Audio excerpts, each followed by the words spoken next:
Spikka l-mod kif id-dinja b'mod partikolari dik tal-midja irreaġixxiet għat-traċedja ta' Charlie Hebdo, mhux l-inqas f'pajjiżna. Rupert Ċefaj, kartunist Malti, spjega kif minnu f'dan ix-xogħol seta' jħoss li kien attakkat hu. Qisu xi ħadd tani l-aħbar li xi ħadd li naf ġralu xi ħaġa, ġralu traġedja. Indirett u anke dirett ġejt attakkat jien. Għalkemm ma ħassejtx sparaturi fuqi jew ma ħassejta offiża personali kbir. George Malija, kartunist u lecturer fl-Università ta' Malta, spjegalna kif din it-traċedja ma kienet sorpriża. Kartunist huwa target speċjalment ta' nies intransiġenti li iħossu li humor, ir-ridikolaġni, sewa ħadd naqqas minn dak li huma jemmnu li hija serjetà assoluta. Allura speċi ċertu punt ma kontx sorpriż għaliex ġrat qabel din u ġrat l-aktar fil-pajjiżi Arabiċi sfortunatament.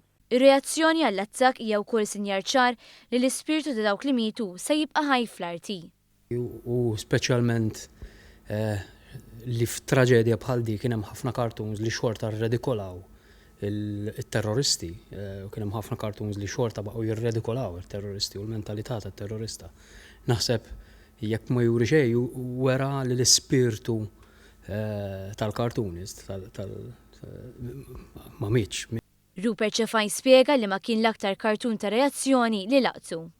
Kartun partikolari laqatni kien tfinġija tal-apes li l-ewwel jidher l-apes ħieħ, mbagħad jidher l-apes maqsum fin-nofs, traġedja qasmet il-apes fin-nofs, imma t-tielet parti minflok juri l-apes maqsum fin-nofs juri żewġ labsijiet għax il-biċtejn iż-żgħar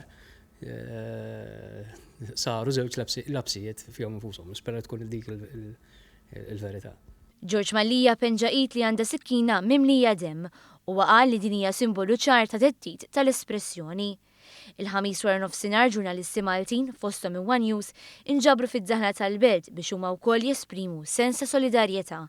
Hemm għamlu minuta ta' silenzju filwaqt li f'idejhom żammew kartelluni bil-messaġġ jiena Charlie miktub fuqhom.